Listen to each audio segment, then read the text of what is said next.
بدأت في حفظ القرآن من وأنا عندي 4 سنين. زي ما أنا مهتم بالرياضة بالفن إلقاء الشعر، أنا لازم طبعا أهتم بالقرآن لأن هو أهم حاجة في دول، وهسأل عنه يوم القيامة وهحاسب عليه في الآخرة. أنا اسمي أحمد مدحت، عندي 12 سنة، بطل جمهورية للعبة التايكوندو.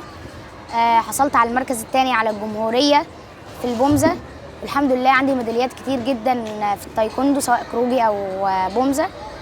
وكمان الحمد لله ربنا أنعم عليا بمواهب كتير الحمد لله، منها فن إلقاء الشعر. حصلت على المركز الأول على الجمهورية لعامين متتاليين 2022 و2023، وحصلت على المركز الثاني على الجمهورية 2024 الحمد لله. وحافظ 25 جزء من القرآن الكريم، والحمد لله متفوق في الدراسة، وحلمي إن أنا أبقى دكتور ضابط، ويا رب ربنا يحقق لي الهدف ده. طبعا بجتهد في دراستي، بنمي موهبتي سواء في الإلقاء، بستمر على حفظ القرآن عشان هو أساس أي حاجة، وبيزود عندي اللغة العربية، وطبعا الرياضة لأن الرياضة مهمة جدا. وبدأ معايا الموضوع بأن الدكتور أسعد والكابتن وليد الطاير عمل الدكتور أسعد مقر وجاب. مين دكتور أسعد؟ الدكتور أسعد ده هو إمام المسجد عندنا ومسؤول عن لعبة التايكوندو. تمام. كان عمرك كام سنة بقى؟ كان وقتها مثلا 8 سنين 9 سنين.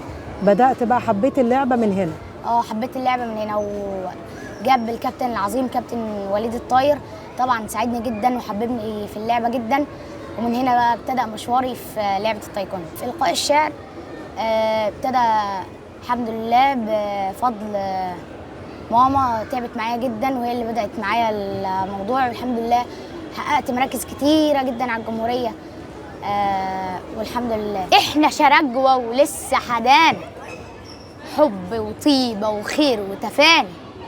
احنا شرجوة وعنا ملانا، ولا نحنيها الغير ثواني. لسه كلامنا بلكنة ابونا، وفي لهجتنا تشم العطر.